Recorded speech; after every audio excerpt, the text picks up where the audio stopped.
44비치 팟캐스트는 클라우드 프로그래밍 IT 소식을 다루는 개발자들의 방송입니다. 구독과 좋아요 눌러주세요. 안녕하세요. 44비치 팟캐스트 136화 시작하겠습니다. 반갑습니다. 안녕하세요.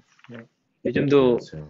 코로나가 저희가 몇 회부터 코로나 얘기를 했었던 것 같은데 힘들다, 1년 못 전부터 하지 모이, 않았나요? 이제, 1년 넘었었는데 136화가 됐는데도 여전히 코로나 때문에 원격에서 모이고 있네요. 네, 요즘에 또 한동안은 모여서 했었는데 음, 지금 엄청 심해졌잖아요, 한국도. 네. 그래서 원격에서 그냥 하기로 해서 저번 주도 원격으로 했었나? 음, 저번 주도 원격으로 했던 것 네, 같고. 저번 주도 원격으로 하셨어요. 네. 네네. 뭐 기억이 잘 안 나요.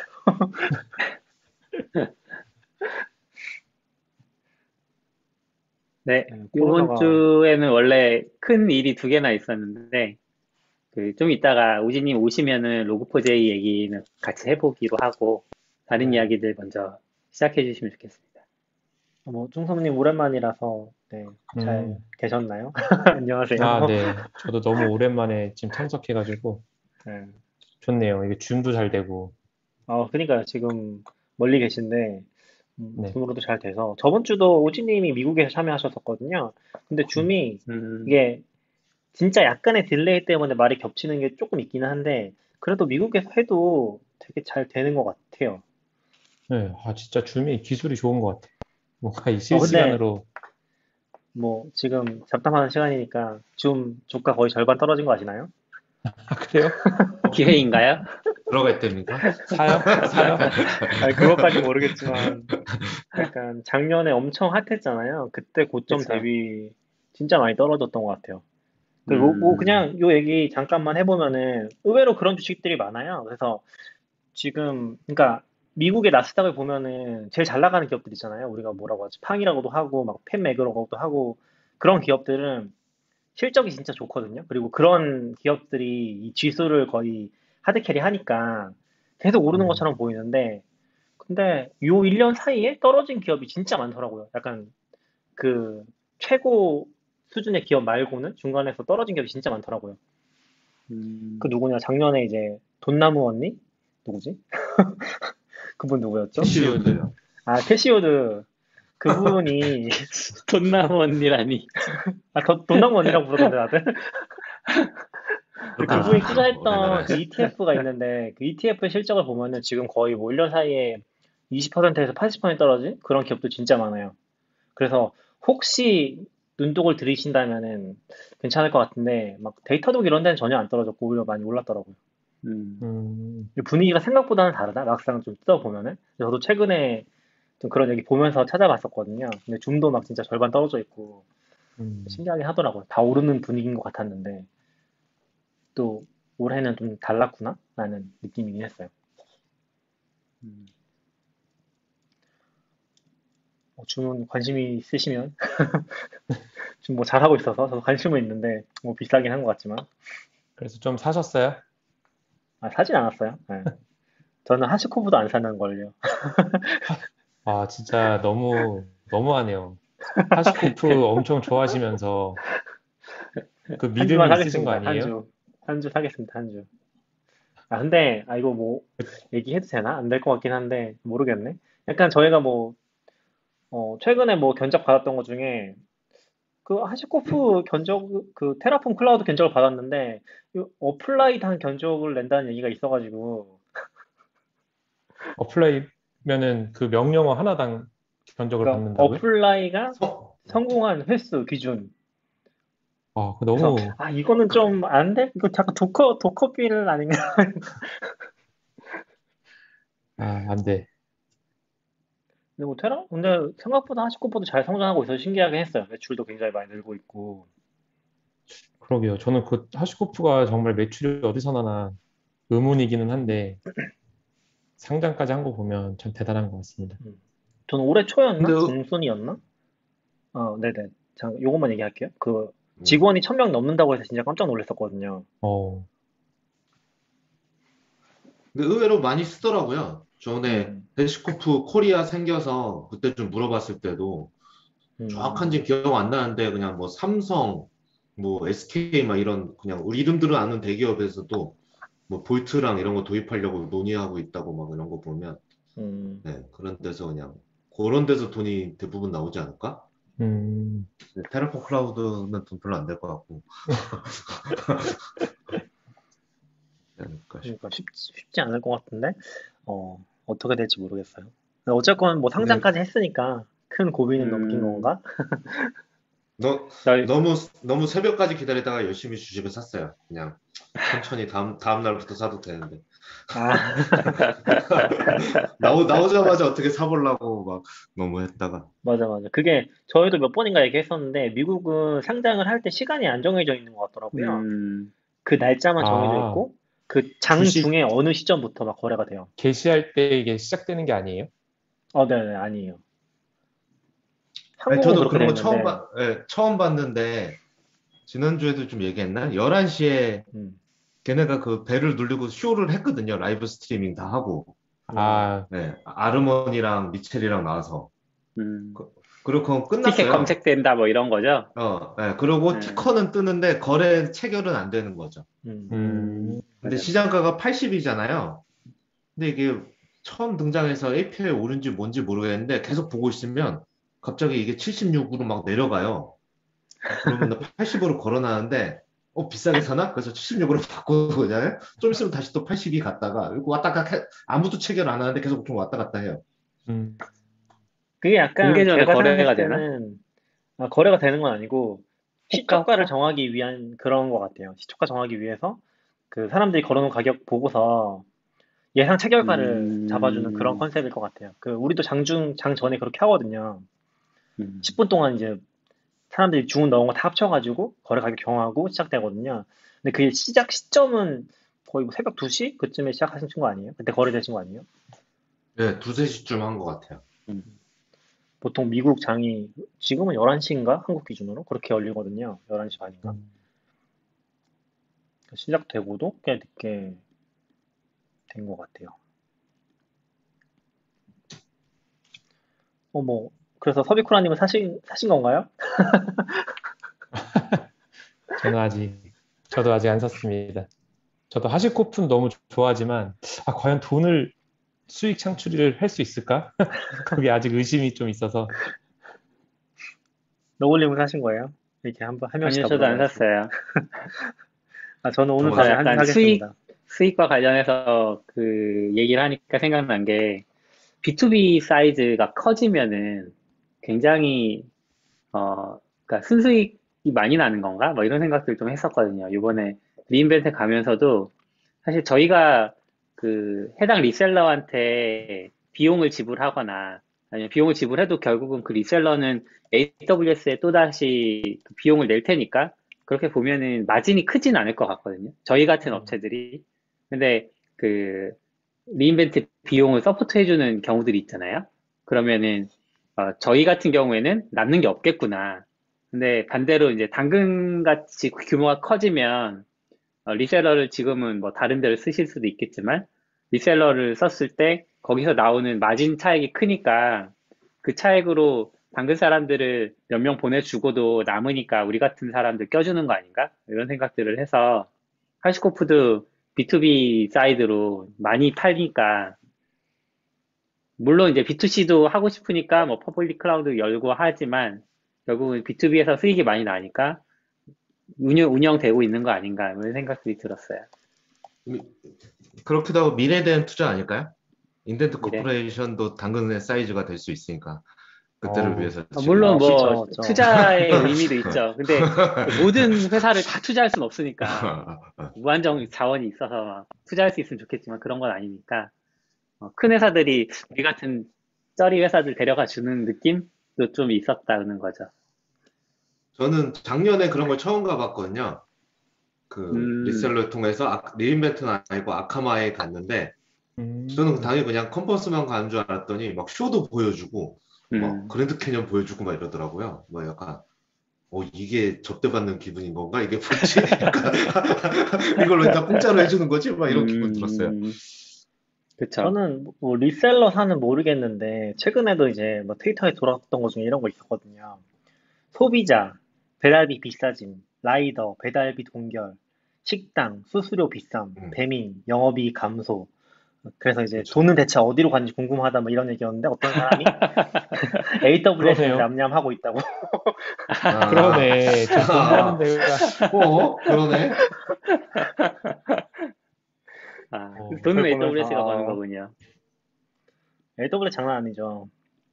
이게 AWS는 오히려 막 고객 목표를 얘기할 때 고객의 돈을 아껴주는 걸 되게 많이 얘기하거든요. 실제로 미팅 같은 거 네, 네. 해보면은 그게 이제 자기네들 골이라고 얘기하는데 그럼에도 불구하고 서비스가 잘 되면 진짜 너무 많이 쓸 수밖에 없으니까 얘네는 그냥 중간에서 그 이익을 엄청 먹는 거죠. 아마 음, 안에 내부에서 효율도 엄청 장난 아닐 거고. 근데 되게 똘똘하게 잘하는 것 같아요. 보면은 S3나 이런 것도 막 가격을 계속 다운 시키잖아요. 굳이 제가 볼 땐 다운 안 시켜도 사람들이 그쵸, 그냥 그쵸. 쓸 것 같은데 그렇게 하는 음. 것 자체가 되게 그래도 그쵸. 머리를 잘 쓰는 게 아닌가 싶은 생각이 들었습니다. 그렇게 생각하면 AWS 내부 엔지니어는 뭐 하나 최적화해서 뭘 줄이면 그 비용 절감 효과가 엄청나겠네요. 장난 맞아요. 아니겠네요. 네, 전에 뭐 한 달에 100불 들인 거 99불만 줄여도 전체로 그쵸. 하면 엄청나잖아요. 맞아요. 네, 오진님 우진님 안녕하세요. 오셨네요. 안녕하세요. 안녕하세요. 기다리고 안녕하세요. 있었습니다. 안녕하세요. 우진님 로그4j 오셨으니까 우리 이제 로그4j 이야기를 좀 해볼까요? 네네, 좋습니다. 저는 한 번 정도 취약점이 발견되고 그걸 이제 뭐 패치하는 만에 이렇게 소동이 있었던 건 줄 알았는데 정리해 놓으신 걸 보니까 그건 아닌가 봐요. 그래서 한번 이렇게 좀 시간 순으로 정리를 한번 해주시면 좋을 것 같아요. 근데 이게 맞아요. 제가 먼저 얘기해보면은 제가 기억하기로는 이게 금요일 밤인가부터 사람들이 언급을 하기 시작했거든요. 맞아요. 좀 맞아요. 못한다고. 금요일에 맞아요. 터졌어요. 내 주말을 가져가- 그때부터 얘기를 가져갔다. 해서 저도 막 지나가면서 봐가지고 넘어갔다가 토요일날 보는데 이게 계속 좀 심각한 것 같은 거예요. 그래서 회사에서는 이제 그때부터 얘기해가지고 자바 개발자 호출하고 뭐 그래도 좀 봐주면 좋겠다고 해가지고 주말에도 막 대응해 주셨거든요. 그렇게 좀 대응하면서 시작됐고 그게 처음에는 취약점이 있었고 그것 때문에 몇 버전을 올려라 2.14까지는 취약점이 있었고 2.15로 올려라고 했는데 2.15에서 또 취약점이 생기고 그리고 그것 2.16으로 올려라 했는데 또 문제가 생긴 것 같아요 지금 취약점이 계속 근데 연달아서 새 버전에서 생기는 건 아니고 이제 여러 사람이 들여다보기 시작하니까 관련해서 이슈를 계속 찾아내는 것 같아요. 그러니까 2.15에서 또 취약점이 생긴 게 아니라 2.15를 해놨는데 아직 다 해결 안 된 버전이 취약점이 또 옛날에 또 있었던 거죠. 그쵸. 그럴 수도 있겠네요. 네. 그리고 그거는 나중에 저 자세히 안 봐서 근데 많이 아는데 최근에는 또 원래는 이게 2부터 발생한 기능에서 발생한 취약점이거든요. 그래서 뭐지? 전자정보 프레임워크가 다 자바잖아요.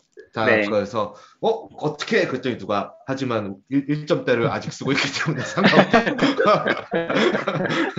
아니 근데 저는 막 그때 저도 잘 모르는 상태에서 GitHub에서 우리 코드에 쓰는 거 있나 찾아보려고 막 검색을 해봤었거든요. 근데 뭐 당연히 토큰 때문에 잘 검색 안 되더라고요. 그 GitHub 자체에서 검색하니까. 근데 되게 헷갈렸던 게 log4j 패키지가 있고 log4j2 패키지가 있는데 그 log4j 패키지를 쓰면 문제가 되는 거야 안 되는 거야 약간 이런 그런 되게 헷갈리는 점들이 있긴 하더라고요. log4j2는 log4j 2점 버전을 말하는 건지 log4j2라는 다른 패키지가 있는 건지 그런 게 엄청 헷갈리더라고요. 뭐 아무튼 저희가 이제 막 얘기하고 있으면 오진님이 다 정정해 주실 거라서 저도 막 찾아본 건 아니고요.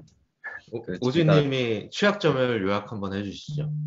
네네. 일단은 기본적으로 요 취약점 같은 경우에는 저도 기억이 잘 안 나네요. 이제 포매터나 이런 것들이 있어가지고 그 포매터를 통해서 이제 저도 이제 다 잘못 이해한 걸 수도 있어요. 그래서 그 JNDI나 RMI 같은 그 룩업 기능들이 몇 가지가 있는데 요 룩업 기능을 이용해서 이제 악성 코드를 받을 수가 있는 거야. 악의적인 공격 코드를. 그래서 이제 두 가지가 약간 합쳐져 있는 느낌으로 생각을 하시면 되는데 룩업 기능을 이용하기 위해서 포매터나 이런 것들을 사용하는 거랑 그 받은 이제 클래스를 이제 그 악의적인 코드를 클래스 파일을 내려주면 되거든요. 그럼 이 클래스 파일을 인스턴스화를 시켜서 내가 원하는 공격을 할 수 있는 거예요. 쉽게 말해서 그냥 자유롭게 명령을 실행할 수 있는 거죠. 사실 그 클래스 파일은 내가 원하는 대로 만들 수가 있으니까. 그래서 요게 되게 좀 크리티컬한 이슈였고, 그래서 이제 RCE라는 공격 이제 타입을 얘기를 하는 거거든요. 리모트 코드 익스큐션이라고. 결국은 내가 원하는 코드를 실행할 수 있기 때문에 RCE 공격이기 때문에 요게 이제 내부에서는 조금 이제 우선순위 높게 봐야 되는 이슈지 않았을까 이런 생각이 들어요. 그래서 요 공격은 사실 이번에 이슈가 되긴 했는데 2016년에 이미 그 되게 국제적으로 유명한 이제 블랙햇 컨퍼런스가 있어요. 거기서 USA에서 2016년에 이미 관련해서 조금 내용이 발표가 된 적이 있었어요. 정확히 말하면 이 부분은 이제 JNDI 벡터 부분에 관한 내용이었는데 이제 RMI 사실 지금 저희가 그 log4j 취약점을 찾아보면은 LDAP 그러니까 LDAP 위주로만 이제 공격 코드가 보통 있는데 실제로는 RMI나 IIOP 같은 다른 프로토콜도 지금 프로바이더도 취약점이 되거든요. 그래서 이제 JNDI만 만약에 이제 아까 LDAP만 이제 그 필터를 걸었다면은 RMI나 IIOP 같은 프로토콜을 이제 바꾸면은 필터를 바이패스 할 수 있잖아요. 간단하게 필터를 만들었다면은. 그래서 이런 변형 공격들이 되게 많이 나오고 있고요. 실제로 변형 코드 같은 것들 보시면은 이제 또 포매팅 기능을 이용해서 로어 케이스나 어퍼 케이스 이런 식으로 왔다 갔다를 하면서 이제 난독화를 하는 거죠. 그러면은 이제 레귤러 익스프레션이나 이런 부분으로 필터링을 걸었다면은 이런 부분을 바이패스를 할 수 있죠. 그래서 이런 변형 패턴들이 되게 많이 걸려 있어서 이제 단순히 와프나 이런 것들을 사용했을 때 이제 필터가 우회가 될 수 있어요. 물론 좋고 많이 쓰는 와플을 쓰면은 대부분 막히긴 하겠지만 이제 그런 경우에는 결국 공격이 성공할 수 있는 가능성이 있기 때문에 업데이트를 꼭 하시라고 말씀을 드리죠. 근데 이게 이제 업데이트가 힘든 경우에는 이제 이런 관련된 환경 변수들이 있어요. 그래서 이런 것들을 이제 디세이블 하시거나 아니면은 JNDI 룩업하는 그 클래스 라이브러리 안에 이제 JNDI 룩업하는 클래스에서 결국 문제가 생기는 거여서 9버전을 어쩔 수 없이 쓰거나 바로 패치가 힘드신 분들은 이런 클래스를 지우는 방법으로 지금 가이드를 드리고 있어요. 제가 이거 보면서 저도 너무 궁금해가지고 테스트를 어떻게 하나 봤더니 무슨 DNS를 찌르면은 그 찌른 IP를 로그로 실시간으로 보여주는 그런 사이트가 있더라고요. 맞아요. 그래서 그 JNDI에다가 LDAP의 그 주소를 넣고 어떤 사람이 유저 에이전트를 그걸로 바꾼 거예요. 그 맞아요. JNDI 그걸로 바꾸고 사이트를 막 돌아다니다 보면은 갑자기 거기 로그가 막 찍힌대요. 그것들이 이제 몇 개는 걸릴 테니까. 그래서 저도 이거 얼마나 걸리나 해서 막 돌아다녔거든요. 돌아다니면서 찍히는 걸 봤는데 갑자기 어느 날 그 다음 날인가 네이버가 안 돼요. 집에서 저희 집에서 네이버를 접속을 하면은 막혀 있고 핸드폰으로 접속하면 접속이 되고 보니까 네이버에서 뭔가 악의적인 공격이라고 판단하고 IP를 그냥 밴을 한 것 같더라고요. 그래서 제가 지금 그 친척 집에 지금 잠깐 얹혀 있는데 지금 저 때문에 저희 친척들 모든 분들이 네이버 접속이 안 되는데 이게 풀 수 있는 방법이 없더라고요. 그 IP, 공인 IP를 리뉴하려고 그래도 리뉴가 잘 안 되고 그래가지고 그래서 한 3일인가 이제 IP 막혀 있다가 이제 지금 다시 되고 있는. 그래서 함부로 테스트하면 안 되겠구나 이런 생각 잠깐 했습니다. 사실 가족분들한테 수비쿠라님이 그랬다는 걸 얘기했나요? 아니면 모른 척하고 그래서 계시나요? 왜 네이버가 안 되지? 여기 좀 이상하네. 사실 법적인 부분에서 봤을 때는 본인이 운영하거나 권한이 있는 사이트 외에 테스트를 하시면 안 되기는 해요. 왜냐면은 법적은 어쨌든 공격이긴 하잖아요. 물론 이제 이런 것들이 사실 좀 복잡한 이슈기는 한데요. 그런 게 있는 것 같고 그 테스트 방법에 대해서 조금 설명을 드리자면은 보통 유저 에이전트에다가 많이 넣는 이유는 로그에서 보통 유저 에이전트를 많이 찍으니까 라고 생각을 하시면 될 것 같아요. 그냥 단순히 저희 엔진엑스나 아파치 로그 같은 것도 액세스 로그 보면은 이제 다 유저 에이전트는 기본으로 액세스 로그에 남잖아요. 이런 것들이 있기 때문에 이제 그런 벡터를 노린 거라고 생각을 하시면 될 것 같고요. 그 외에도 그냥 저희가 예를 들어서 본문에 이제 포스트 값의 파라미터에다가 그런 거를 로그를 찍는다. 그러면 그 부분도 벡터가 될 수 있는 부분인 거예요. 이런 것들이 있고 그 DNS를 테스트하는 이유는 뭐냐면은 이제 실제로 그 룩업을 하는지를 검사하기 위해서거든요. 그래서 실제 공격 시나리오에서는 그렇게 그 주소가 악의적인 코드가 담겨 있는 클래스를 담은 주소를 넣어줘요. 그러면은 이제 그 응답으로서 악의적인 코드가 있는 클래스 정보를 내려주고 그거를 이제 log4j에서 실행을 하거나 뭐 그런 식으로 되겠죠? 그렇게 돼서 인스턴스화가 되는 거거든요. 그래서 공격 코드를 실행하기 직전 단계, 그러니까 공격을 하기 위한 방법을 테스트하신 거라고 생각하시면 될 것 같아요. 근데 이런 걸 테스트, 보면은 네. 되게 그냥 문득 든 생각인데, 원래 이제 루비라든지 이런, 동적 언어들이 되게 동적으로 코드 실행하는 거에 되게 열려 있다고 얘기를 많이 하잖아요. 근데 이렇게 보면 자바도 엄청 열려 있는 거 아니에요? 아무 코드나 갖다 실행할 수 있는 거잖아요. 그쵸. 언어로 뭘 제한할 순 없죠. 그런 게 너무, 동적하고 리모트하고 다른 거 아닙니까? 그렇긴 한데. 사실 이 저는, JNDI 기능도 사실 편의 기능이긴 하거든요. 어쨌든 간에 그쵸. 작업을 하고 그리고 포매팅 같은 경우에도 결국은 개발자의 편의를 위해서 나온 기능이어서 이게 편하게 하자고 취약점이 생긴 꼴이 돼버린 건데 이번 케이스 같은 경우에는 사실 이런 동적인 부분이 사실 되게 어려운 부분인 것 같기는 해요. 저도 처음에는 그냥 저는 이제 자바 안 하니까 그냥 좀 맘 편히 보고 있긴 했었는데 물론 뭐 내부적으로 젠킨스 안 쓰세요?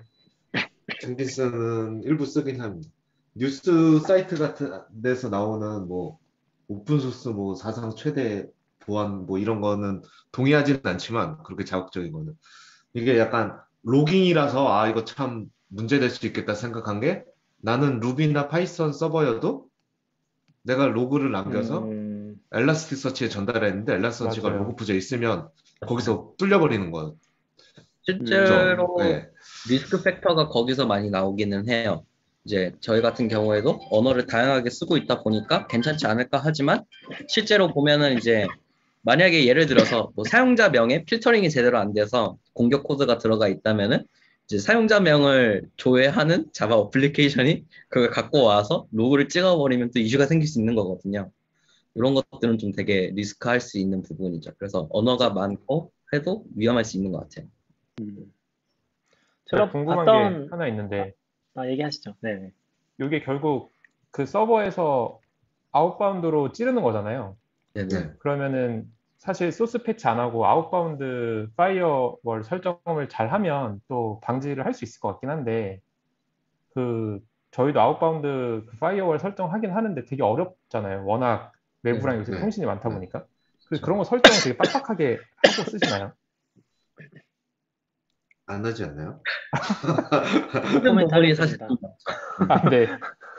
이게 사실 아웃바운드 파이어월이 좀 어려운 부분이 사스 같은 거 많이 쓰면은 사실 좀 되게 힘들어지는 부분이 있는 것 같아요. 뭐 금융권 같은 경우는 진짜 아웃바운드를 그냥 IP 단위로 관리를 한다고도 하는데 사실 그런 게 대부분의 회사에서 쉽지는 않을 거라고 저는 생각을 해요. 실제로도 그렇고요. 저는 대기업 다닐 때 막혀 있었는데 지금은 없었지만 그 뭐죠? 소스포지? 옛날에는 소스포지 같은 거에 레파지토리가 많았으니까 소스포지 같은 데가 접근이 안 되는 거예요. 그리고 기톱도 막혀 있었던 것 같아요. 그럼 서버 가서 뭘 설치하고 싶은데 이게 안 되는데 사유를 적으라고 그러고 사유에 뭐 기톱이니까 뭐 이런 거 말고 적을 게 없잖아요. 이게 약간 기톱은 돼야 되는 거 다운받아야 아닐까? 되니까. 약간 기톱 뭐 npm 인스톨도 안 되고 뭐 아무것도 안 되는데 이거 뭐 어떡하라는 거지? 막 이런 사실, 느낌이 뭐, 있는데 너무 어려운 것 기탄만 같아요. 되면은 모든 악성 코드 다 받을 수 있는 거 아닌가요? 그렇긴 하죠. 실제로 뭐냐 GIST 같은 걸로 많이 받아서 실행되는 악성 코드도 많으니까.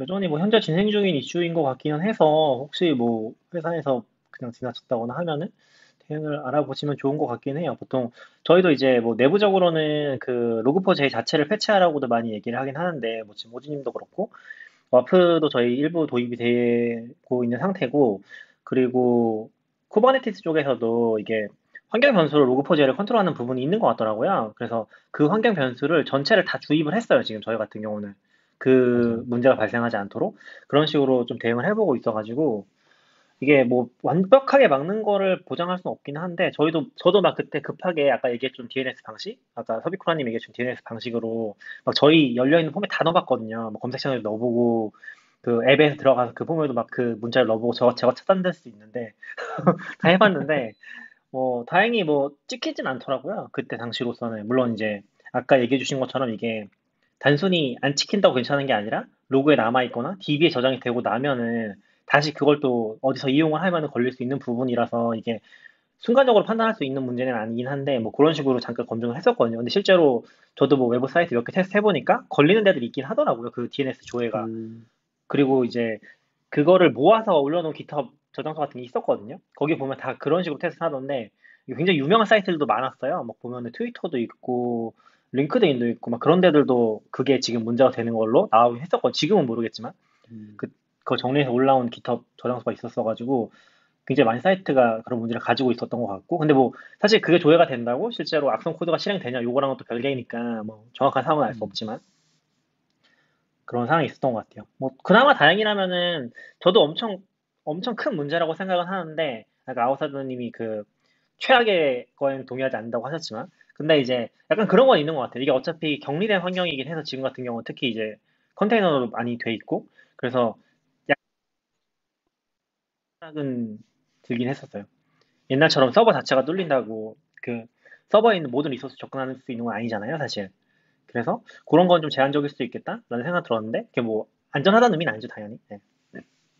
사실 저희가 격리된 환경이었어도 제가 이제 리스크가 크다고 느꼈던 부분은 다른 부분이 아니고 액세스 키나 DB 접근 정보를 얻을 수가 있어요. 왜냐면은 저희 같은 맞아요. 경우에는 환경 변수에 주입을 하기 때문에 그냥 ENV 딱 세 글자만 치면은 바로 얻을 수 있는 내용인 거잖아요. 맞아요. 경우에 따라서는 그런 것들 때문에 결국 리스크가 될 수 있는 부분이어서 이 부분을 이제 높게 보기는 합니다. 그래서 이게 격리된 환경이어서 사실 마이닝 같은 거는 CPU 리밋이 걸려서 괜찮을 것 같은데 사실 환경 변수가 털려서 DB가 이제 털리거나 하면은 조금 리스크가 있을 수 있죠. 또 원격으로 명령어를 실행할 수 있어서 백도어나 이제 그런 쉘 같은 걸 아예 열어가지고 원격으로 한다면은 공격자가 이제 수작업으로 정성적으로 공격을 하겠죠. 그러면은 사실 되게 위험한 리스크가 커진 것 같아요. 근데 이제 실제로 저희가 와프에 걸린 로고를 보면은 대부분 보시기는 해요. 근데 이제 봇들이 열심히 스캔을 하다가 뚫리면은 이제 보통 공격자에게 알려주고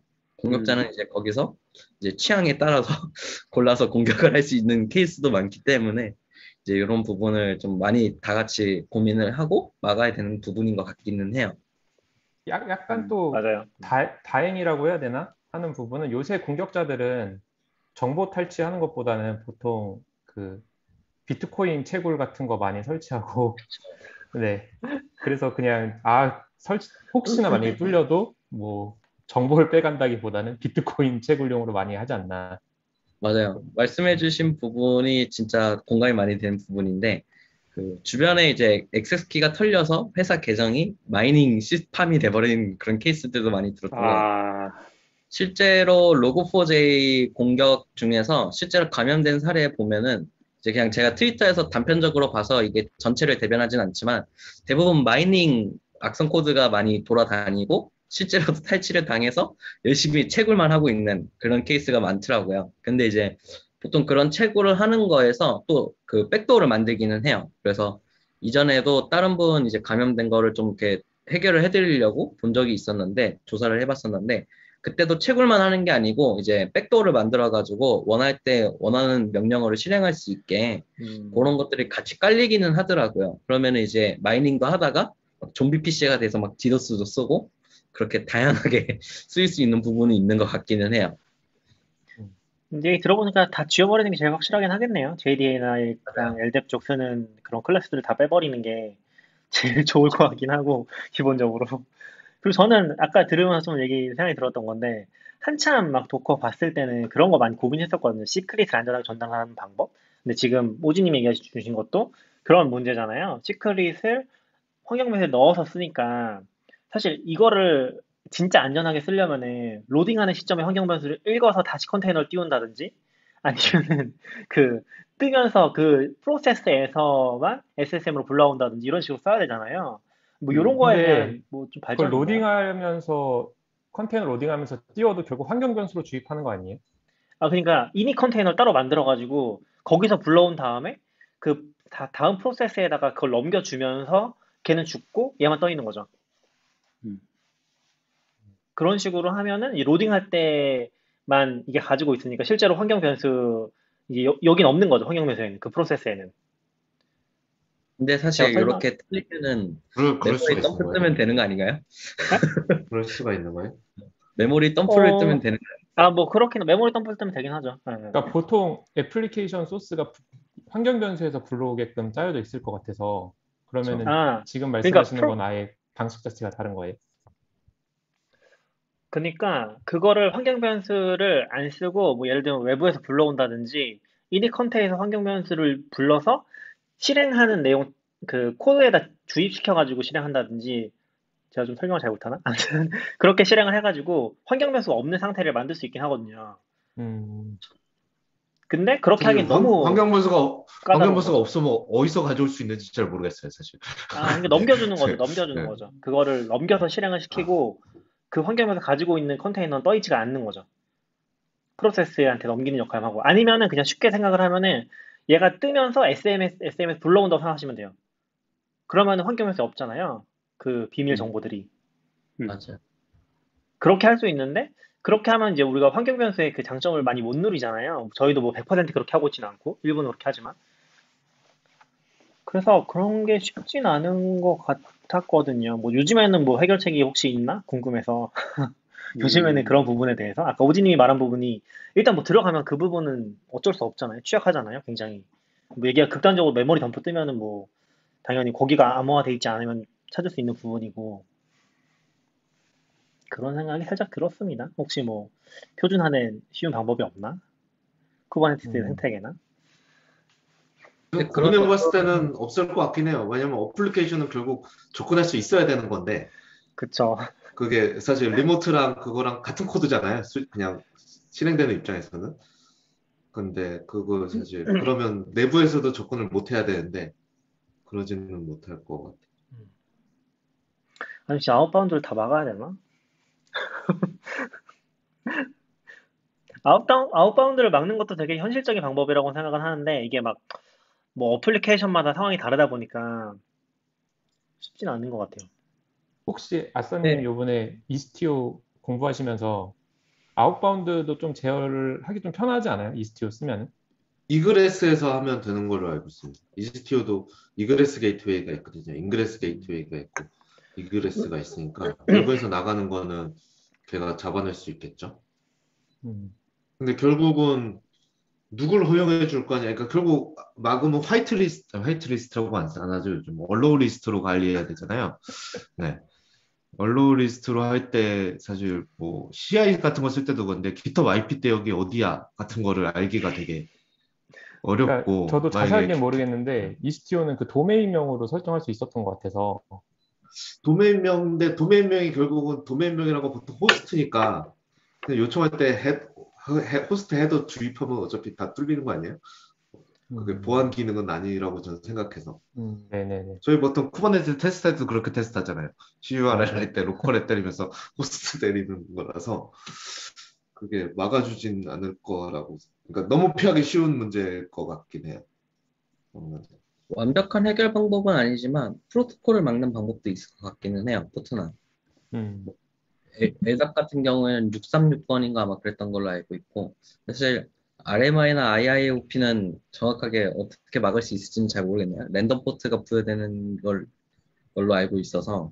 뭐 LDAP도 사실 공격자 입장에서는 아마 다른 포트로 쓰지 않았을까. 맞아요. 실제로도 저희 와플에 걸리는 거 보면은 포트를 바꿔서 공격하는 케이스도 있더라고요. 그런 것들도 있었던 것 같고 그래서 사실 프로토콜 자체를 막으면 좋을 것 같은데 결국은 방화벽 같은 거를 쓰지 않으면은 프로토콜을 막기는 좀 쉽지 않은 것 같기는 해요. 그래서 저는 사실 보안 쪽은 아니라서 가끔 보안 사고 같은 거 터지면 그런 거 나오잖아요. 뭐 주민등록번호까지는 안 털렸다. 뭐 이런 거 막 나오는데 저는 그런 걸 볼 때마다 어떻게 알았지? 약간 훔쳐갔는데 어디까지 훔쳐간 건지 어떻게 한 거지? 약간 아니면 훔쳐갈 때 로그가 다 나갔나? 내가 뭐 훔쳐간 이렇게 안 적고 갔을 텐데. 그렇죠. 근데 그거는 좀 신기했어요. 약간. 그냥 DB가 털렸는데 복구가 불가능하다는 그 의미 아니에요? DB가 털렸지만 주민등록번호는 복구가 암호화가 돼 있기 때문에 케이스가 조금 넓은 것 같아요. 치매 사고가 어떻게 났는지부터 봐야 되는 것 같기는 한데, 뭐 주민번호 같은 경우에는 사실 분리보관 이런 것도 하긴 하거든요. 민간 정보 이런 거니까. 그래서 뭐 주민번호를 막 암호화해서 S3에 올리고 DB에는 그 키만 넣고 뭐 이런 것도 가끔 있긴 해서 그런 것들, 그러니까 실제로 구조가 어떻게 되어 있고 말씀해주신 것처럼 그런 것도 있어요. 패킷 항상 이제 로깅을 하고 있다가 이제 털리고 나서 치매 사고 때 녹화된 패킷을 확인해가지고 뭐 치매가 얼마 됐는지 이런 걸 보는 경우도 있고, 사실 너무 많잖아요. 치매 사고에 했을 때 공격을 해서 데이터를 어떻게 갖고 온지는 뭐 아키텍처마다도 다르지만 공격자와 공격하는 회사가 어떤 거 이런 것에 따라서 너무 달라가지고, 근데 이제 대부분 DB 유출 이런 것들은 보통 로그에 많이 남는 것 같아요. DB 같은 거 또 쿼리 로그하고 그런 경우도 있었던 것 같아요. 슬로우 쿼리 로그에 통째로 덤프를 뜨니까 공격 코드가 이제 슬로우 쿼리에 막 남고 이런 경우도 있거든요. 가끔 치매 사고 대응을 하다 보면은. 그래서 이런 걸로 잡혀가지고 치매 여부를 막 알고 DBA 분이 보신 거죠. 슬로우 쿼리에 왜 통째로 덤프를 뜨지? 이런 것들. 이런 것들도 있었던 것 같아요.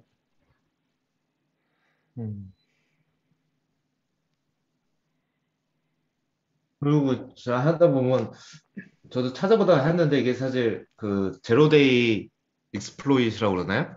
네. 네. 그러니까 패치 전에 패치 없는 상태에서 공개됐잖아요. 사실 공개된 시점에서는 할 수 있는 게, 물론 그땐 다 이게 뭐 어떻게 공격이야라고 이해하는 과정에 있었지만 사실 해결할 수도 없었잖아요. 네. 이런 거는 누가 공격을 하면서 알려지게 되는 걸까요? 몇 가지가 있어요. 사실 그 수정을 요청해가지고 이제 그거를 잘 해주면은 또 상관이 없는 경우도 있는데. 네, 근데 그렇게 되는 경우는 보통 제로데이가 아니니까. 그렇죠. 그래서 선공개를 하는 경우가 많아요. 적극적으로 해결을 하지 않는 것 같으니까 이제 이걸 공개를 해서 네, 흔히 말하는 공론화를 해가지고 요거를 수정하게 만드는 거죠, 강제로. 너는 왜 일을 안 해? 이게 위험하다니까? 이러면서 이제 모르겠다. 여러분 이런 게 있어요. 이러면서 이제 공개를 미리 해버리는 방법들이 대부분이죠. 이런 케이스들 같은 경우에는. 그리고 이 뭐 월요일 날 해주지. 그런 것들도 있어요. 이런 거는 쓰는 것들. 저도 보니까 뭐 마인크래프트에서 처음 좀 퍼지기 시작했다는 얘기도 좀 듣긴 했어가지고. 근데 그거 아니라는 얘기도 또 있던데. 마인크래프트를 발견했다는 거 아니라는 얘기로 했는데. 정확하게 저도 이제 그게 궁금해서 찾아봤는데요.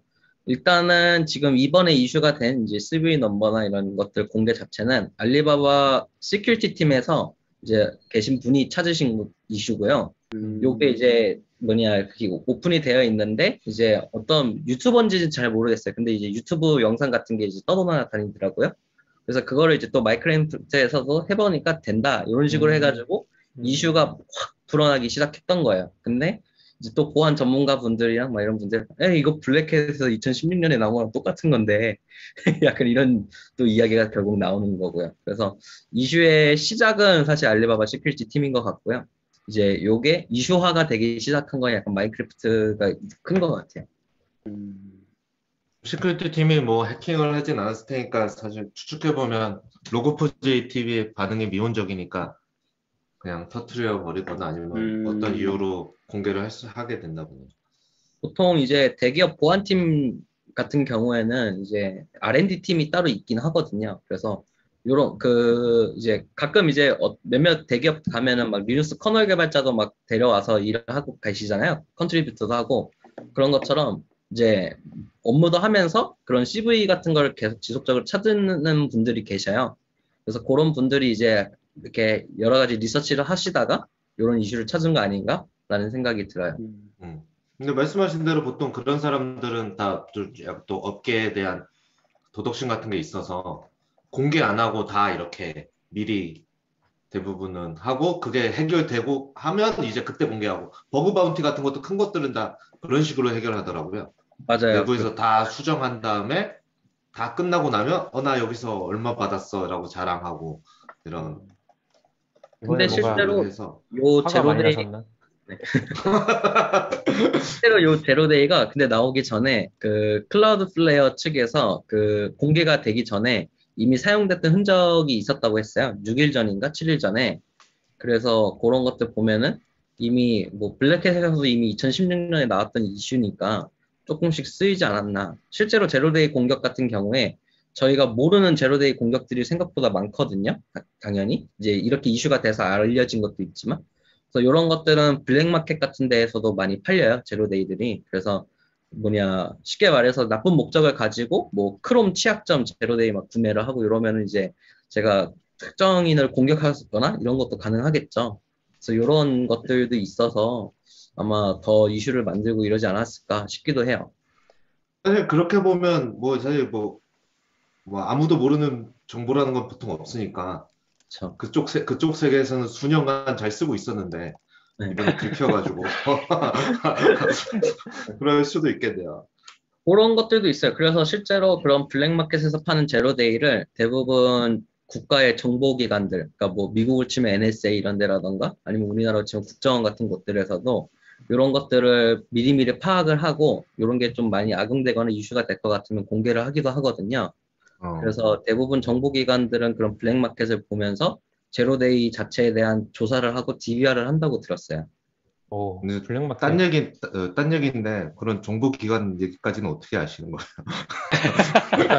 이 방송 좀 위험한 거 아닙니까, 오늘? 그것까지는 공개된 내용일까요? 근데 저는 이게 조금 재미있었던 포인트가 사실 저런 문자열이 폼에서는 안 걸리거든요. 그러니까 저런 중괄호 같은 것들을 폼에서 보통은 쓸 수가 없고 다 필터링이 되잖아요. 근데 이게 문제가 되는 게 거의 그것 때문이긴 하거든요. 로그라서 그렇긴 하거든요.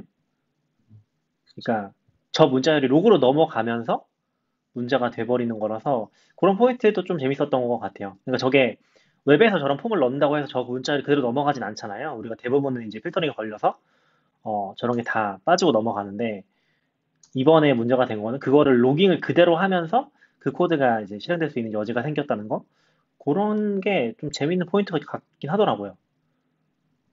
그 서버가 근데 받는 문자를 저게 아닐 거거든요. 근데 로깅은 저걸 받는 거죠, 그대로. 이런 서버가 것도 받는 문자열도 이거 아니에요? 아, 그러니까 근데 어떤 형태의 전달에 따라 서버에서 다를 수 있는. 파라메터를 처리를 할 때는 저런 이제 필터링이 중괄호 같은 것들을 처리해버리는 거죠. 우리가 뭐 레일전 같은 데서 그 변수로 파람수 같은 걸 받아오면은 저 문자열이 필터링 되고 들어오는 걸로 알고 있거든요. 일반적으로. 저는 중괄호 같은 걸 허용 안 해주니까 폼에서 쓸 거라고.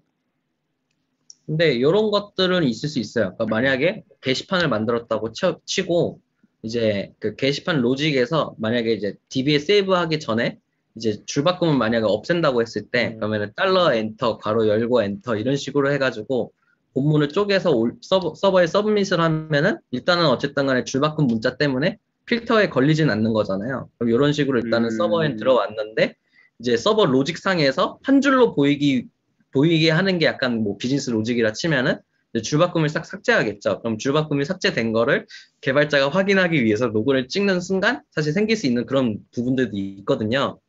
그리고 아니면은 이제 줄바꿈 문자가 아니고 널 문자 같은 거 있잖아요. 퍼센트 제로 같은 거. 이런 거 넣으면은 이제 그런 것들 그냥 이스케이핑 되면서 뭐 갑자기 먹힌다던가 이런 것들도 사실 되게 많긴 하거든요. 네. 그래서 이런 분야들이 이제 필터 바이패스 하는 분야들이 사실 되게 복잡하고 좀 많이 전문화되어 있는 영역이기는 해요. 이런 것도 쉽지 않은 부분인 것 같기는 해요.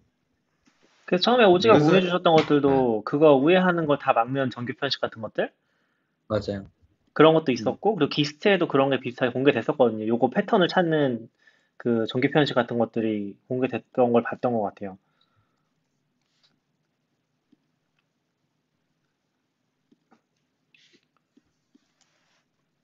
아무튼. 이슈마다 이스케이핑 처리하고 다 막 해주고 해야 되는데 참 어려운 것 같긴 해요. 약간 깃허브 같은 데서 하면 깃허브에는 다 저런 거 올릴 거잖아요. 사람들이 이슈나 이런 거에. 그러면 보안은 잘 막으면서 그게 실행은 안 되게 다 처리를 해야 되는데. 아이고. 그 정상 사용을 하다가 이제 악의적인 접근이 될 수 있는 거잖아요. 저 코드를 알려주기 위해 그쵸. 그 서버에 다 남으면서 이제 로깅이 되고. 실제로 저는 많이 차단당했죠. 그런 거 알려주다가. 어, 이제 막 그런, 이제 사실 POC 코드 같은 것들을 이제 저 같은 경우는 이제 보안 쪽에 이제 관심이 많고, 막 이제 보안 하시는 분들이 많아서, 이제 가끔 막 여기 사이트나 뭐 이런 데서 간단하게 얘기하다가, 이제 필터에 걸려가지고, 어플에 걸려서 갑자기 차단을 당하고, 그래서 막 그 고객센터나 이런 데 연락을 하면은 공격을 했다라는 오해를 받고, 그래서 아니 그게 아니라니까요. 본문을 보세요, 본문을 이러면서. 그럼 이제 그때서야 막 풀어주는 경우도 있었고, 실제로 필터에 걸려가지고 막 사이트 차단, 저도 이제 네이버 한번 차단당한 적이 있었고 막 그래서 그랬던 것 같아요. 호지는 화이트 해커신 걸로 믿겠습니다. 착하게 사는 사람입니다. 아, 근데 뭐 저도 뭐 이쪽 분야에 어쩜 전문성이 크진 않아서 뭐 얘기 들으면 되게 좋은 것 같아요. 뭐 실제로 뭐 깊게 얘기해 본 적은 없어서 저는 보안에 전문성이 있는 건 아니라서 오지가 그런 거 많이 아셔서 네, 되게 잘 들었습니다. 아, 뭐 또 관련해서 얘기하실 거 있으신가요? 무급호주에 관련해서? 저는 없는 것 같아요. 더 궁금하신 거 저도 없습니다.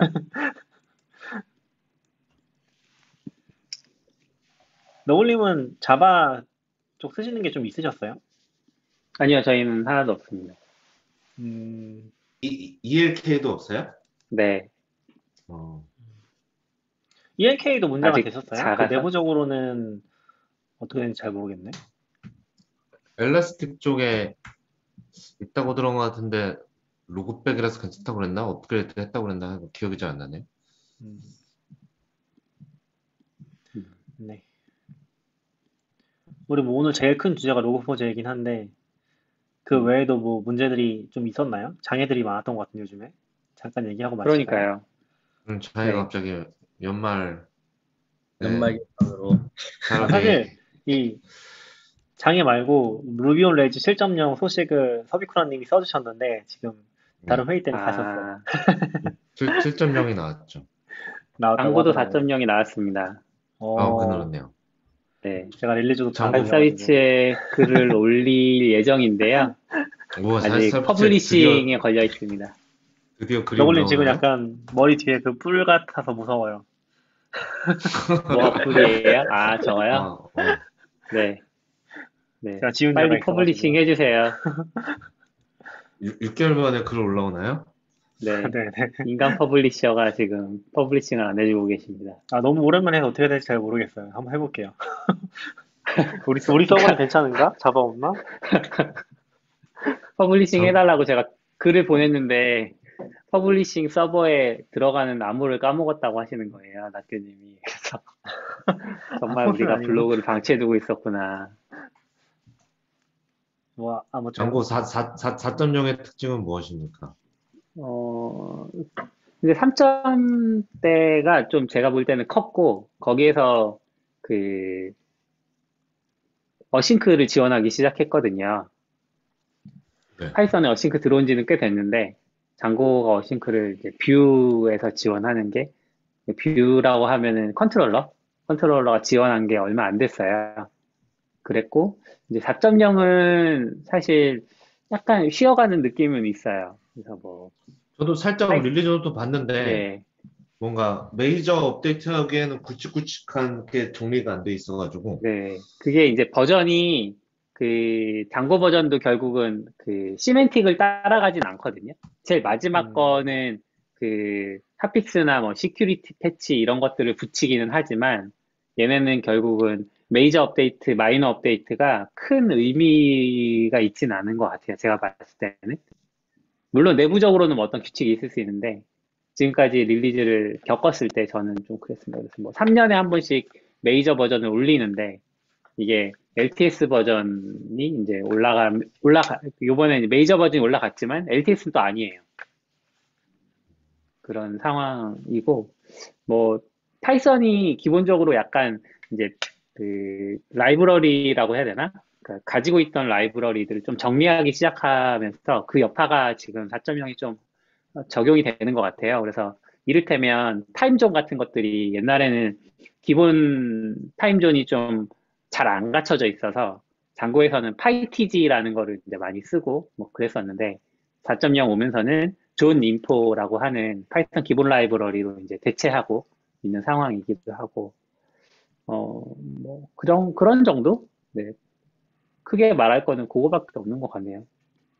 데이터베이스 지원이 조금 더 잘 되고 있어서 뭐 그 함수형으로 유니크 키를 걸 수 있잖아요. 함수처럼 만들어서 뭐 이 키랑 저 키 조합해서 이 두 개가 되는 건데 이거를 또 다른 필드로 만들어 놓는 게 아니라 이제 DB 단에서 계산해서 유니크 키로 사용하는 그런 방식들도 이제 조금씩 많이 지원하고 있고 장고에서 그런 정도입니다.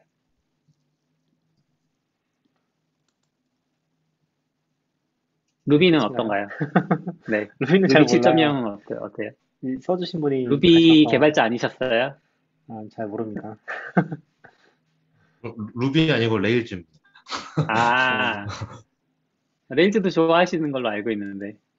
네, 뭐 좋아는 하지만 뭐 잠깐 중간에 소식은 아니고 요 코멘트 하나 읽어드리면 일라스틱 서치도 7.16.1로 업데이트하라고 올라왔다고 하네요, 공지가. 그래서 쓰시는 분들은 참고해 주시면 좋을 것 같아요. 그렇군요. 서동수님이 제보해 주셨습니다. 음, 그럼 마지막으로 장애 얘기만 좀 해보고서 마칠까요? 네. 오늘도 아침에 장애가 있었죠. 저는 뭐 잘 몰랐는데 그래요? 갑자기 몰랐어요. 구글에 알림이 슬랙이 와가지고 죽었어요. 슬랙이 아침에, 구글에 알림이 뜨는데 저희가 구글 채팅을 그 뭐라고 해야 되지? 백업용으로 전에 CP님이 한번 셋업을 해주셨거든요. 저희 회사에. 회사도 있고 저희 SRE 팀 채널도 있고 거기 갑자기 올라온 채팅이 안 된다는 거예요. 그래서 나는 우리 회사 채팅이 안 된다는 건가? 순간 당황해가지고 보는데 왜 구글 채팅으로 이게 왔지? 라고 해서 보니까 이제 슬랙이 안 된다는 얘기셨더라고요. 오진님이 보내주셨는데 제가 겁에 질리게 만들어드렸죠. 그래가지고 갑자기 슬랙 오전에 이제 일어나가지고 업무 보는데 이제 갑자기 이제 슬랙이 피드가 안 뜨는 거예요. 그래서 슬랙 채널을 누르면은 이전 히스토리가 뜨잖아요. 그래서 그 빙글빙글 도는 게 처음에 계속 돌길래 내 인터넷 문제인가 했는데 유튜브는 잘 재생이 되는 거예요. 그래서 이거 무슨 문제지? 이러면서 이제 핸드폰으로 하니까 핸드폰은 또 이제 캐싱이 되어 있고 막 히스토리가 계속 보강이 되어 있나 봐요. 그래서 핸드폰이 잘 돼서 이거 뭐지? 이러는데 또 재밌었던 게 그 채널에 들어간 상태에서 새로운 메시지는 또 보이는 거예요. 약간 이렇게 풀로 받아오는 것들은. 근데 이제 기존 히스토리만 조회가 안 되더라고요. 그래서 이거 이상하다. 이래가지고 막 아웃사이더님한테도 막 질문 드리고 막 다른 분들은 또 어떤 분은 잘 되신다고 안 되시는 분들은 사실 그냥 다 못 올린 것 같아요. 저도 이제 막 패닉에 빠져서 삥삥 도니까 그래도 사실 채팅을 보낼 수는 있었거든요. 근데 저는 막 보낼 수 없는 것처럼 그냥 생각을 한 건지 저도 패닉에 빠져가지고 이제 저희 구글 밋 가가지고 막 채팅을 하다가 혹시나 해가지고 API를 찍어 보니까 API에서 에러가 내려오더라고요. 그래가지고 장애가 났구나라고 생각을 하게 됐고 그러면서 동시에 이제 슬랙 스태츄 페이지가 업데이트가 돼가지고 장애가 난 거를 알게 되었네요. 슬랙은 그래도 스테이터스 페이지를 빨리 업데이트 해주나 봐요. 맞아요. 빨리까지는 아니고 이번에 AWS 장애도 나오고 해서 저도 헷갈렸는데 여기 승우님이 채팅에 다운 디텍터 얘기해 주셨는데 맞아요. 이런 앱이 있어요? 전 외부로만 알고 있었는데 이번에 보니까 앱도 있더라고요. 그래서 깔아놨어요. 저런 류의 것들이 많은데 스테이트 페이스가 보통 느리잖아요. 그쵸. 그러니까 트위터나 이런 소셜에서 뭐 슬랙 안 돼 이렇게 하는 거를 다 긁어다가 그게 많으면 얘 죽었는데 라고 표시를 해주는 거거든요. 근데 생각보다 엄청 정확한 것 같아요. 예전에 우리나라에 지진 경보가 제대로 안 됐을 때 트위터 보고 지진인들 뭐 이런 거 막 크롤링해서 했던 그 기억이 나네요. 그거랑 똑같은 원리인 거죠. 그래서 뭐 페이스북 뭐 이런 거 다 해서 그걸 딱 해보면 이제 누가 괜찮고 누가 이상한지를 대충 알 수 있거든요. 네. 그럼 저거는 트위터가 장애 나오면 제대로 동작 안 하는 거 아니에요? 한 대도 하지 않을까요? 장애 알루미가 장애. 그렇죠. 트위터 아무튼 그때 자기네가 트위터 자기네 오지님이 다고 쓰고 싶은데 못 쓰죠. 그 스테이터스 얘기해줘서 생각나는데 그때 오지님이 보여주신 사이트도 재밌었는데 AWS 아, 뭐 진실을 말해준가 뭐지? 뭐 있었잖아요. 호니스트 클라우드 대시보드였나? 그런 게 있어요. 잘 못 들었어요. 외국에서, 이름이 뭐라고요? 네, 잠시만요. 저도 찾아봐야 될 것 같아요. 도메인은 stop.lying.cloud거든요. 그러니까 거짓말을 치지, 금만 거짓말을 쳐라 클라우드 뭐 이런 건데, 이게 이제 그 사이트에 가보시면은 AWS Honest Service Health 대시보드, 그러니까 솔직한 AWS 서비스 헬스 대시보드 이런 게 있는데, 요거를 만드신 분이 이제 그 외국에선 좀 유명하신 분으로 알고 있어요. 그래서 코레이 퀸이라는 분이 이제 그 AWS의 애증에 약간 인기 스타 같은 분인데, 요 분이 이제 만드신 대시보드예요. 그래서 이게 되게 보기도 좀 쉽게 되어 있고, 뭐 이런 것들 업데이트가 바로 조금 되더라고요. 그래가지고 이런 프로젝트를 하시는 그런 대시보드가 있는 걸로 알고 있어요.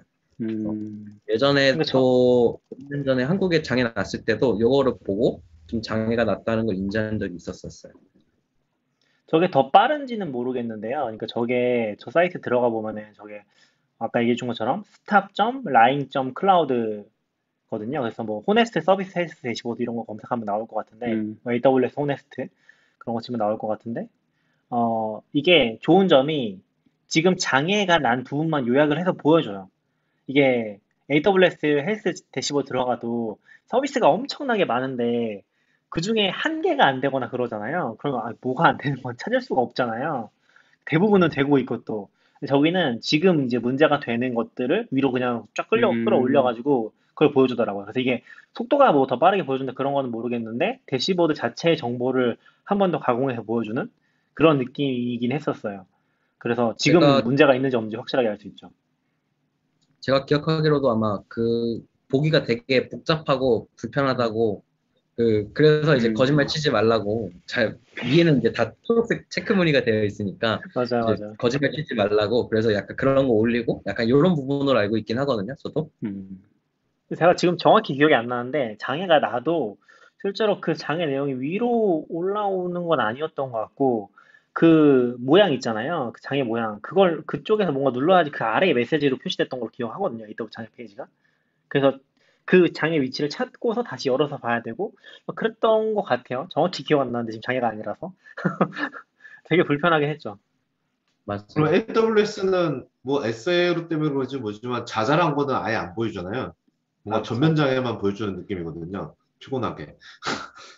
그래서 가끔 그리고 엄청 느리죠. 내부 뭐 때문에 튄 거 같은데?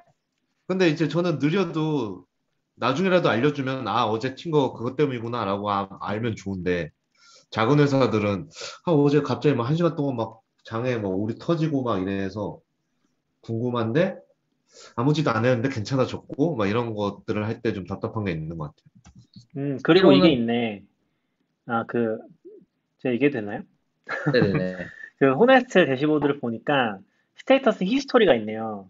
이게 왜 중요하냐면은 그 AWS 대시보드의 히스토리 개념이 아니에요. 지금 아웃사이더님 얘기하신 것처럼 지금 상태라서 지금 되면 그냥 끝인 거야, 얘네는. 지금 되면 정상이라는 거죠.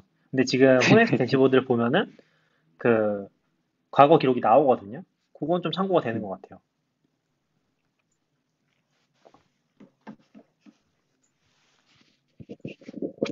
이렇게 그러면은 로고 가져다 이렇게 똑같이 만들면 뭐라고 안 하나?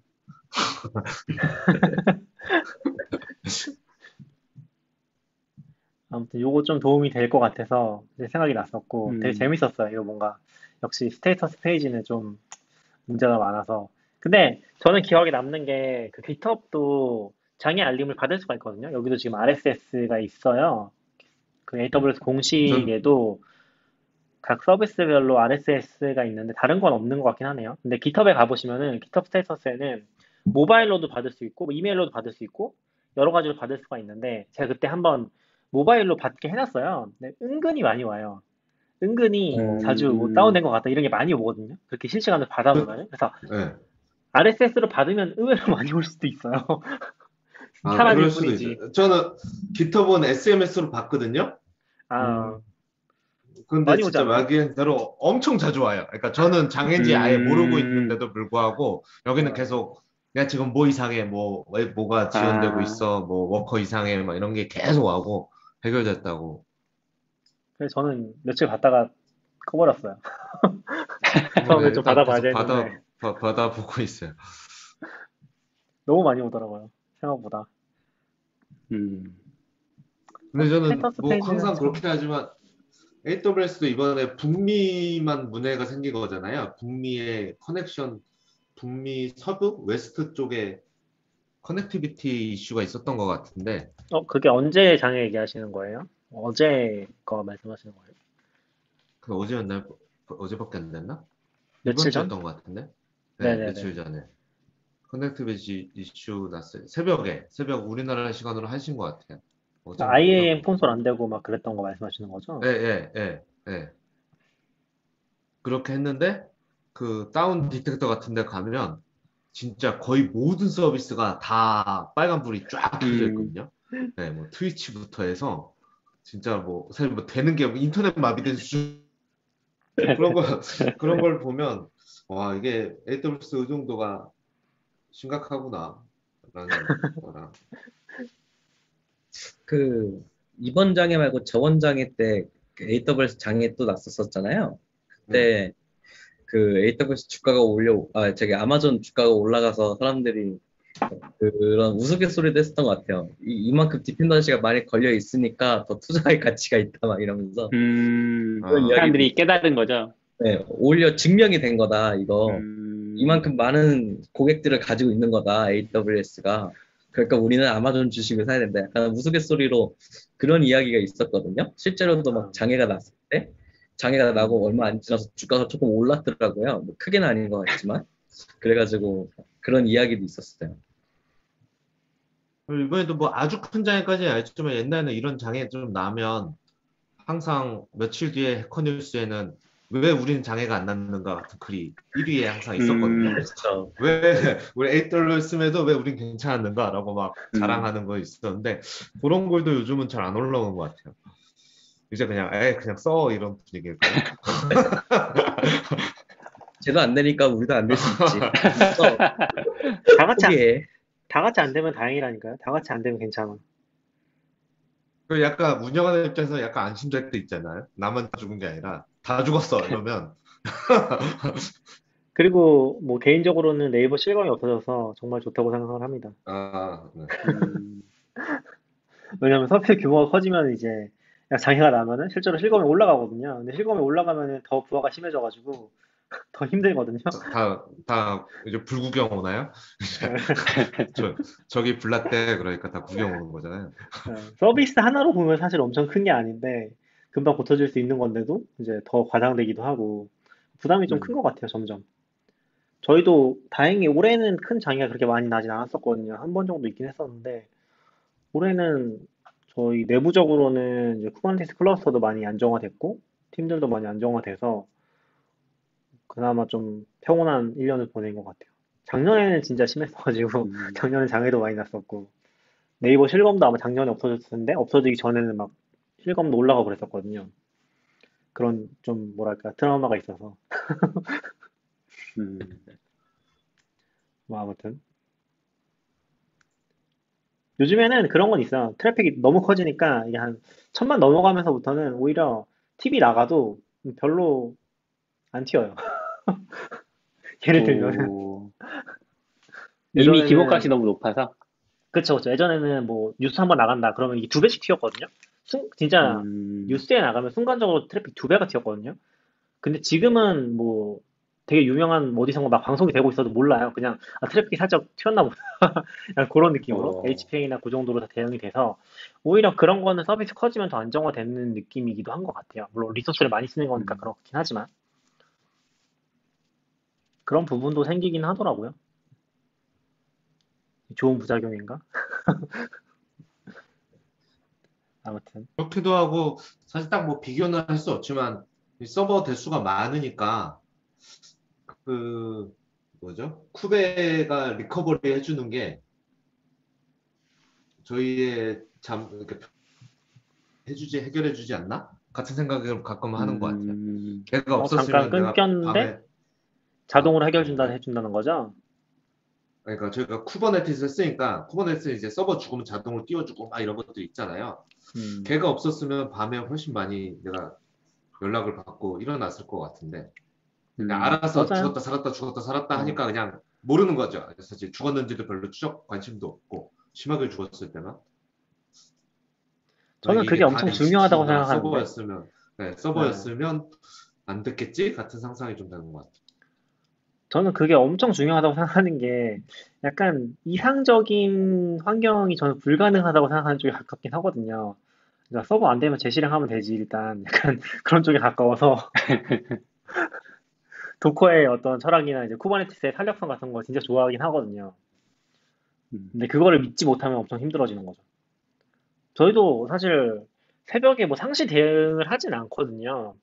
그게 뭐 좀 빈틈이긴 한데 앞으로도 좀 어떻게 할지 고민인 부분이긴 한데 다행히 뭐 새벽에 더 문제가 되거나 그런 건 특히 없었던 것 같아요. 원래는 새벽 시간에 배치작 같은 것들을 많이 돌려가지고 문제가 됐었는데 지금은 그런 부분에 대한 책임도 많이 넘어가서 뭐 새벽에 갑자기 막 서버가 다운된다든지 그런 거는 거의 없긴 하거든요. 옛날에는 배치작 같은 거 뭐 잘못 돌면은 서버 새벽에 이제 죽어버리거나 하는 케이스도 있긴 했었어서 최근에 그런 건 진짜 많이 덜어진 것 같아요. 특히 뭐 DB팀도 새로 생겼고 그냥 저희 얘기긴 합니다. 뭐 아무튼 근데 뭐 아까 아웃사이더님 얘기하신 것처럼 연말인데 장애가 많이 나네요. 다들 이제 좀 그러네요. 결산 긴장감이 아닐까요? 풀렸나. 그렇죠. 다들 이제 쉬러 갈 생각에 뭐 특히 잘은 모르는데 잘은 모르는데 미국이나 이제 유럽 같은 데는 뭐 여름이나 연말 때 진짜 막 한두 달씩도 많이 쉰다고 해서 그런 거 여파도 있으려나? 뭐 싶기도 하고 잘 모르겠네요. 음. 장애는 아무튼 참 어려운 것 같아요. 아, 그리고 오늘도 그랬는데 슬랙이 죽으면 약간 체감적으로는 그러니까 작업하는 입장에서 훨씬 답답함이 느껴진 것 같아요. 약간 AWS 죽으면 그래도 뭐 다 같이 얘기하면서 왜 죽었을까요? 이런 얘기 좀 외로움이 덜한데 슬랙이 죽으면 이건 지금 무슨 상황 갑자기 그러니까 뭔가 앞이 안 보이는 느낌 같은 어떻게 해야 되지? 막 이런 아니면 지금 슬랙이 죽었을 때 AWS가 죽으면 어떻게 해야 되지? 이런 생각을 항상 슬랙이 죽었을 때 그런 생각한 것 같아요. 개발자들은 트위터로 가는 것 같고, 비개발자들은 카카오톡으로 가는 것 같고. 그렇게 하는데 이제 노티 같은 것도 다 슬랙에 있으니까요. 그러니까 아, 네, 그쵸, 맞아요. 그때 서버 장애 정말 운 나쁘게 두 개 동시에 터져버리면 아, 네, 아무것도 못 하잖아요. 약간 그러네요. 패닉 오더라고요. 무섭더라고요, 진짜. 진짜 노티를 못 받으면 어쩌지? 이러면서 사실 저희 장애가 아니고 저희 슬랙 장애 났을 때 그 이야기를 하긴 했거든요. 노티를 이중화를 해야 되나? 이러면서. 근데 뭐 실제로 잘 슬랙 되면 그런 거 장애 다 필요한 것 같긴 해요. 네. 슬랙 장애 날 때마다 그런 얘기를 하는데 또 금방 복구되면 또뭐 굳이? 이라는 그것까지 장애 어떻게 해? 막 이중화 어떻게 해? 이럴 수가 없고. 근데 되게 큰 SPO 그 싱글 포인트 오브 페일러인 건 맞는 것 같아요. 저 전사 커뮤니케이션도 다 깨지고 오히려 엔지니어는 나을 텐데 다른 사람들은 훨씬 당황할 것 같다는 생각도 하거든요. 네.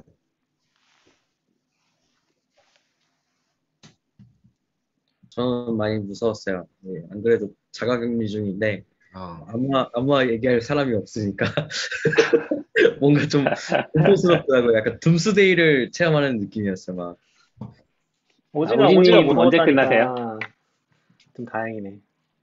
저는 그렇게 이제 들으니까 네. 격리 1일입니다. 오지는 둠스데이를 위해서 인터넷이랑 UPS랑 다 준비했는데 슬랙 장애를 대처하지 못하고 드는 생각이 약간 그게 무섭더라고요. 나는 괜찮은데 디스코드라도 하나 파야 되나? 아니 저는 그 노티 이중화.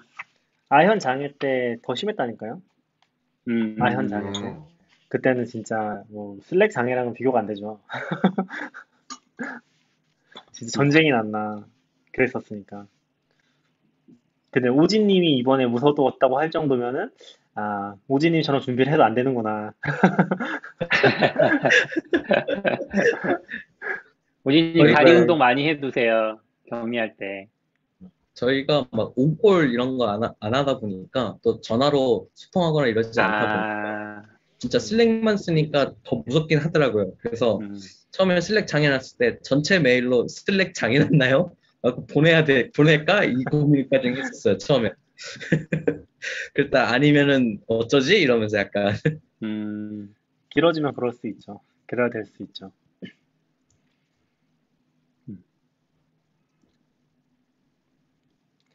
아무튼 오늘 여기까지 할까요? 시간도 많이 되고 해서. 그리고 마지막으로 네. 이제 뭐 듣고 계시는 분들 있으면은 또 홍보 하나 해보면은 저희 당근마켓에서 조만간 자바를 메인으로 해서 코틀린이랑 자바를 메인으로 해서 서버 미드업 진행하거든요. 제가 또 지금 또 그 준비 오. 도와드리러 갈 거라서 네, 그 페스타에 음. 보시면은 페스타에서 당근마켓 검색하시면 나올 거예요. 그래서 관심 있으신 분들은 또 같이 들어주시면은 좋을 것 같습니다. 네. 그리고 막간을 사용해서 저도- 지금 한 16명 듣고 계시길래 막간을 사용 홍보해 보았습니다. 저도 하나 사입 네. 서비스도 팬들이 많으니까 지금 16명 듣고 있습니다. 나중에 또 들으시겠죠. 원래 본질은 팟캐스트잖아요. 팟캐스트의 간격은 항상 이 정도인가요? 간격이요? 팟캐스트와 간격? 유튜브의 지금 차이가 지금 엄청 벌어져 있잖아요. 그래요? 그런 건 아니고요.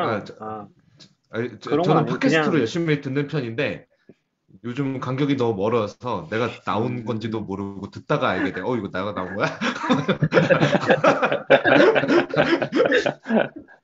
약간 저희가 중간에 뭐라고 해야 되지? 번아웃이라고 해야 되나? 원래는 제가 이제 편집해서 계속 올리고 있다가 좀 놓치기 시작하면서 계속 밀렸었고, 그러다 이제 CP님이 지금 봐주시고 계신데 그래도 많이 밀려 있긴 하거든요. 그래서 조금 어떻게 해볼까 고민을 하고 있어요. 제가 다시 좀 CP님도 힘드신 것 같아서 다시 좀 빠르게 편집해서 올릴까? 원래는 약간 그게 있었거든요. 이것도 코로나 때문에 좀 깨진 거긴 한데, 원래는 제가 녹음을 하고서 집에 들어가면서 한번 쭉 들으면서 링크 정리 싹 하고서 그리고서 이제 올리니까 그래도 한 3, 4일이면은 항상 올렸었거든요. 그 패턴이 깨지니까 이게 내가 들을 일이 없는 거죠. 내가 이제 들을 시간이 확보가 좀 애매해지니까 밀리다가 CP님이 가져가셨고, 약간 그런 이제 악순환이 살짝 반복되는 것 같아서 조금 더 속도 올려볼게요. 내년에는 그런 좀 게 있더라고요.